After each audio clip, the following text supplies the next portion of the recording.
ಮೃತ್ಯುವಾಗಿದ್ದಾರೆ. ಇದೊಂದು ದಾರುಣವಾಗಿರತಕ್ಕಂಥ ಪರಿಸ್ಥಿತಿ. ಅವರ ಆತ್ಮಕ್ಕೆ ನನ್ನ ಶ್ರದ್ಧಾಂಜಲಿಯನ್ನು ಶ್ರದ್ಧಾಂಜಲಿಯನ್ನು ಕೋರ್ತಾ ಇದ್ದೀನಿ. ಆ ದುಃಖ ತಪ್ತ ಕುಟುಂಬಗಳು ಆ ಮಕ್ಕಳನ್ನ ಕಳ್ಕೊಂಡು, ವಿಶೇಷವಾಗಿ ಯುವಕರು ಯುವತಿಯರೇ ಸತ್ತಿದ್ದು, ಅದರಲ್ಲಿ ಹೇಗೆ ಸಹಿಸ್ಕೊಂತಾರೋ ಗೊತ್ತಿಲ್ಲ. ನಿನ್ನೆ ದಿನ ನಮ್ಮ ಮಾನ್ಯ ಮುಖ್ಯಮಂತ್ರಿಗಳು ಉಪಮುಖ್ಯಮಂತ್ರಿಗಳು ಸಮಜಾಯಿಷಿ ಕೊಡ್ತಾ ಇದ್ರು, ಇದನ್ನು ಸಮರ್ಥನೆ ಮಾಡ್ಕೊಳ್ತಾ ಇದ್ರು. ಇದ್ದಕ್ಕಿದ್ದ ಹಾಗೇನೆ ಆಗಿಬಿಟ್ಟಿದೆ, ನಾವು ನಿರೀಕ್ಷೆ ಮಾಡಿರಲಿಲ್ಲ ಅಂತ. ಭಾಳ ನೋವಿನಿಂದ ಈ ಮಾತನ್ನು ನಾನು ಹೇಳ್ತಾ ಇದ್ದೀನಿ. ಯಾಕಂದರೆ ನಾನು ಕೂಡ ಒಬ್ಬ ಹೋಮ್ ಮಿನಿಸ್ಟರ್ ಆಗಿ ಕಾರ್ಯ ಮಾಡಿದ್ದೇನೆ ಈ ರಾಜ್ಯದಲ್ಲಿ. ಭಾಳ ದೊಡ್ಡ ನಮ್ಮ ಕರ್ನಾಟಕದ ಪೊಲೀಸ್ ಫೋರ್ಸ್ ಬೆಂಗಳೂರಿನಲ್ಲಿದೆ. ಅಧಿಕಾರಿಗಳ ಜೊತೆಯಲ್ಲಿ ಮಾತನಾಡಿ ಎಚ್ಚರಿಕೆ ಕೊಟ್ಟರೆ ಇದ್ಯಾವುದು ಕೂಡ ಆಗ್ತಿರಲಿಲ್ಲ. ಆ ವೇದಿಕೆ ಮೇಲೆ ಅಕ್ಷರಶಃ 1,000 ಜನ ಇದ್ದರು. ನಿಮ್ಮ ಮೀಡಿಯಾದಲ್ಲಿ ನಾನು ನೋಡಿದ್ದು ಅದೊಂದು ವೇದಿಕೆನ ಅದು. ಆ ಕ್ರೀಡಾಪಟುಗಳಿಗೆ ಸನ್ಮಾನ ಮಾಡ್ತಾ ಇದ್ರೋ ಅವಮಾನ ಮಾಡ್ತಾ ಇದ್ರೋ ಗೊತ್ತಿಲ್ಲ, ಗೊತ್ತಾಗ್ತಿರಲಿಲ್ಲ ನಮಗೆ ಜನಕ್ಕೆ. ಯಾರು ಮಂತ್ರಿಗಳ ಮಕ್ಕಳು, ಪತ್ನಿಯರು, ಮೊಮ್ಮಕ್ಕಳು ಕರ್ಕೊಂಡು ಬಂದು ನಿಲ್ಸ್ಕೊಂಡು ಅವ್ರ ಜೊತೆಗೆ ಸೆಲ್ಫಿ ತೆಗೆಸೋದು, ಫೋಟೋ ತೆಗೆಸ್ಕೊಳ್ಳೋಂಥ ದಂಧನೆಯಲ್ಲಿ ನಿರತರಾಗಿದ್ದರು. ಈ ಮಂತ್ರಿಗಳ ಮನೆಯಲ್ಲಿ ಯಾರಾದರೂ ಸತ್ತರೆ ಇವರಿಗೆ ಅನುಭವ ಆಗ್ತದೆ, ಬೇರೆಯವ್ರ ಮನೆ ಸತ್ತರೆ ಅನುಭವ ಆಗೋದಿಲ್ಲ. ಆ ಜನರ ಉನ್ಮಾದದ ಸ್ಥಿತಿಯನ್ನು ತಮ್ಮ ರಾಜಕೀಯ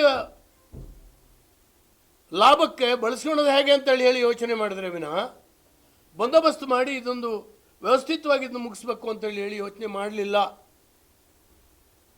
ಮುಖ್ಯಮಂತ್ರಿಗಳು. ಬೇರೆ ಬೇರೆ ಕಡೆನೂ ಅಷ್ಟೇ. ಶಿವಮೊಗ್ಗದಲ್ಲಿ ಪತ್ರಕರ್ತರ ಮೇಲೆ ಲಾಠಿ ಚಾರ್ಜ್ ಆಯಿತು ಅಂತ ನಾನು ಕೇಳಿದೆ, ಮೀಡಿಯಾದವ್ರ ಮೇಲೆ. ಇವೆಲ್ಲವೂ ಕೂಡ ಆಗ್ತದೆ. ಯಾಕೆ? ಒಂದು, ಪೊಲೀಸರಿಗೆ ಇವರು ಫ್ರೀ ಹ್ಯಾಂಡ್ ಕೊಡಲಿಲ್ಲ. ಇವರು ಬಂದಂಥ 2 ವರ್ಷದಲ್ಲಿ, ಇವರು ಅಧಿಕಾರಕ್ಕೆ ಬಂದಂಥ 2 ವರ್ಷದಲ್ಲಿ ಕಾನೂನು ಸುವ್ಯವಸ್ಥೆ ಸತ್ತು ಮಲಗಿದೆ. ಈ ರಾಜ್ಯದಲ್ಲಿ ಸತ್ತು ಮಲಗಿದೆ. ಸಮಾಜ ವಿದ್ರೋಹಿಗಳಿಗೆ ತಾವು ಆಡಿದ್ದೇ ಆಟ ಅಂತ ಹೇಳುವಂಥ ಒಂದು ಭಾವನೆ. ಯಾವುದೇ ಕಾನೂನು ಸುವ್ಯವಸ್ಥೆ ಹಿಡಿತದಲ್ಲಿಲ್ಲ. ನನಗೆ ಅನಿಸ್ತದೆ, ನಾವು ಪುನೀತ್ ರಾಜ್ಕುಮಾರ್ ಅವರು ತೀರ್ಕೊಂಡಾಗ ಇದೇ ಪೊಲೀಸ್ ಇದ್ದರು, ಬೇರೆ ಯಾವುದೋ ಇಲ್ಲ. ಅವ್ರದ್ದೇನು ಬೇರೆ ಚೇಂಜ್ ಮಾಡಿದ್ದೇನೂ ಇಲ್ಲ. ಸರ್ಕಾರಗಳು ಬದಲಾವಣೆ ಆದಾಗ ಅಧಿಕಾರಿಗಳು ಬದಲಾವಣೆ ಆಗಲಿಲ್ಲ. ಹಾಗಾದರೆ ಅವತ್ತು ಅವರು ಕಂಟ್ರೋಲ್ ಮಾಡಿದ್ರು 20 ಲಕ್ಷ ಜನರನ್ನು. ನಿನ್ನೆ ದಿನ 2 ಲಕ್ಷ ಜನರನ್ನು ಕಂಟ್ರೋಲ್ ಮಾಡಲಿಕ್ಕೆ ಅದೇ ಅಧಿಕಾರಿಗಳಿಗೆ ಯಾಕೆ ಆಗಲಿಲ್ಲ? ಯಾರೋ DC ನೇತೃತ್ವದಲ್ಲಿ ಒಂದು ಎನ್ಕ್ವೈರಿ ಮಾಡ್ತೀನಿ ಅಂತ ನಿನ್ನೆ ಹೇಳ್ತಾರೆ. 10 ಲಕ್ಷ ರೂಪಾಯಿ ಕೊಟ್ಬಿಡ್ತೀನಿ ಅಂತ. ನಿಮ್ಮ ವೈಫಲ್ಯಕ್ಕೆ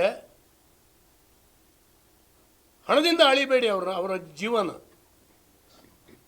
ಈ ರಾಜ್ಯದ ಜನತೆಯ ಕ್ಷಮೆ ಕೇಳಬೇಕಾಗಿತ್ತು ಸಿದ್ದರಾಮಯ್ಯ. ನಮ್ಮ ಕಡೆಯಿಂದ ತೊಂದರೆ ಆಗಿದೆ, ನಾವು ಆಡಳಿತ ವೈಫಲ್ಯತೆಯಿಂದ, ಭದ್ರತೆಯ ಲೋಪದಿಂದ ಹೀಗಾಗ್ಬಿಟ್ಟಿದೆ ಅಂತೇಳಿ ಕ್ಷಮೆ ಕೇಳಬೇಕಾಗಿತ್ತು. ಯಾರು ಕಳ್ಕೊಂಡು ಕುಟುಂಬ ಅನಾಥವಾಗಿದ್ದೋ ಆ ಕುಟುಂಬಗಳ ಕ್ಷಮೆ ಕೋರಬೇಕು. ಅದು ಬಿಟ್ಟು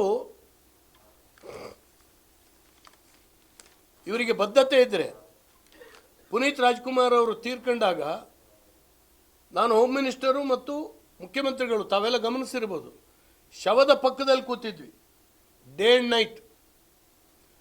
20 ಲಕ್ಷಕ್ಕಿಂತ ಹೆಚ್ಚು ಜನ ಸೇರಿದ್ರು ಅವತ್ತು. ಒಂದು ಸಣ್ಣ ಇನ್ಸಿಡೆಂಟ್ ಆಗಲಿಲ್ಲ. ಇಡೀ ಕರ್ನಾಟಕ ರಾಜ್ಯದ ಜನರ ಕಣ್ಣೆದುರುಗಡೆ ಇದೆ ಇದು ಹೇಗೆ ಕಂಟ್ರೋಲ್ ಮಾಡ್ಬೋದು ಅಂತೇಳಿ. ಇವರಿಗೇನು ಮಾಡಲಿಕ್ಕಾಗಲಿಲ್ಲ, ಅಮಾಯಕರನ್ನ ಸಾಯಿಸಿದ್ರು.